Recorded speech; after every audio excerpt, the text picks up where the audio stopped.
जैसा कि आपने अपना अपने बारे में बताया कि जी। आप कैंप में गए हुए थे, आपके साथ ऐसी ऐसी घटनाएं घटी, फिर आपने विपश्यना ज्वाइन किया, वहां भी लास्ट दिन आपके साथ वैसे हुआ। तो मुझे ऐसा लगता है कि आपको चुना गया है अस्तित्व के तरफ से। हर व्यक्ति के मन में ध्यान के बारे में नहीं आता। जब हमें अस्तित्व चुनता है तो हमारे मन में ध्यान के बारे में बहुत सारे प्रश्न उठते हैं कि ध्यान हमें करना चाहिए, कहीं ना कहीं जुड़ना चाहिए, अध्यात्म से जुड़ना चाहिए। आखिर ध्यान है क्या? ध्यान के बारे में हमें कुछ जानना चाहिए। कि ये सारे सवाल तभी आते हैं मन में जब हमें अस्तित्व चुनता है, जब हमें ऊपर वाला चुनता है। ऐसे ही मन में नहीं आता, नहीं तो यहाँ करोड़ों लोग हैं, लाखों लोग हैं, सबके मन में आखिर क्यों नहीं ये सवाल आता?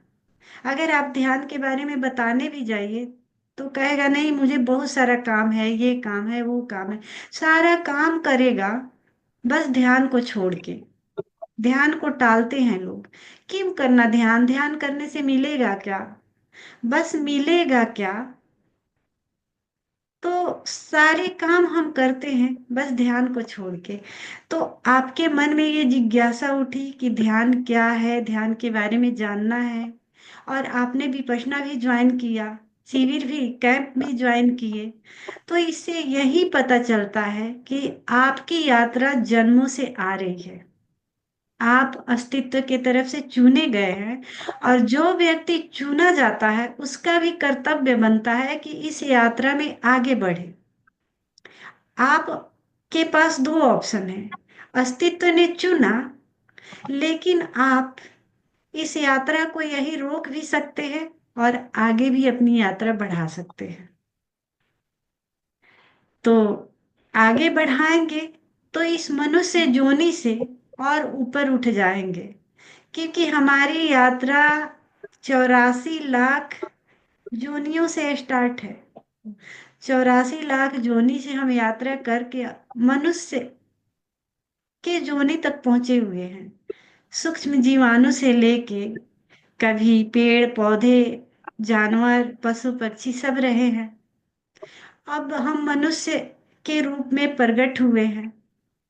तो इससे भी हमारी ऊपर की छलांग हो सकती है। छलांग कैसे होगी?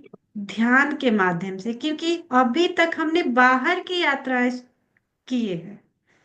84 लाख जोनियों से हमने बाहर की यात्राएं किए हैं, लेकिन अब इससे ऊपर जाने के लिए हमें स्वयं के भीतर की यात्रा शुरू करनी पड़ेंगे, जिसे हम देव जोनी कहते हैं। अब उससे भी आगे बढ़ेंगे तो बुद्धत्व कहेंगे, जैसे कि भगवान बुद्ध हुए, महावीर हुए, जीसस हुए। तो ये सारे लोग जब भीतर की यात्राएं शुरू किए तो वो भी भगवान हो गए। तो वैसे ही हमारे पास ऑप्शन है। हम मनुष्य जोनी में भी अटके रह सकते हैं, बार बार जन्म लो, यही मनुष्य जोनी में आते रहो, या कभी गिरना भी हो सकता है इस जोनी से, क्योंकि मनुष्य जोनी में खतरा है। इसलिए हमें आगे की यात्रा शुरू करनी पड़ती है। मनुष्य योनि में इसलिए खतरा है कि हमारे मन स्थिति हमेशा चेंज होते रहता है। कभी पल भर में हमारे भीतर क्रोध आते हैं, लोभ आते हैं, कभी हम इतने नीचे गिर जाते हैं कि क्रूर बन जाते हैं, राक्षस बन जाते हैं। तो हर व्यक्ति के भीतर हमेशा चेंजिंग होते रहता है। तो जैसे जिस समय हम राक्षस बनते हैं हमारा पतन होना शुरू हो जाता है। और जब हम पहाड़ी के चोटी से जब गिरते हैं तो कहाँ रुकेंगे पता नहीं चलेगा, फिर से हम वापस 84 लाख जोनी से जहां आए थे वहीं वापस चले जाएंगे।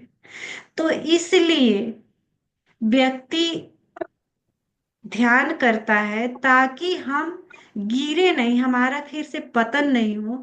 हम मनुष्य योनि, भगवान ने हम पर कृपा की है कि हम मनुष्य योनि में आए, क्योंकि हमारा भी कर्म रहा होगा। ऐसे ही मनुष्य का योनि नहीं मिलता, क्योंकि हमारा कर्म रहा होगा, तभी मनुष्य का योनि मिला है, अच्छा कर्म। और अच्छा कर्म के मतलब अच्छा कर्म से अगर मनुष्य में हम के जोनी में आ सकते हैं, तो बुरे कर्म के वजह से फिर हम पीछे घर लौट सकते हैं। तो इसलिए हमारे पास दोनों ऑप्शन है, नीचे गिरने का भी और इससे भी आगे बढ़ने का भी। तो मैं यही कहूंगी कि आपको परमात्मा ने चुना है, और आपके दिमाग में जो ध्यान के लिए जिज्ञासा उठी है, ऐसे ही नहीं उठी है। तो आप इस यात्रा में और आगे बढ़ते जाएं।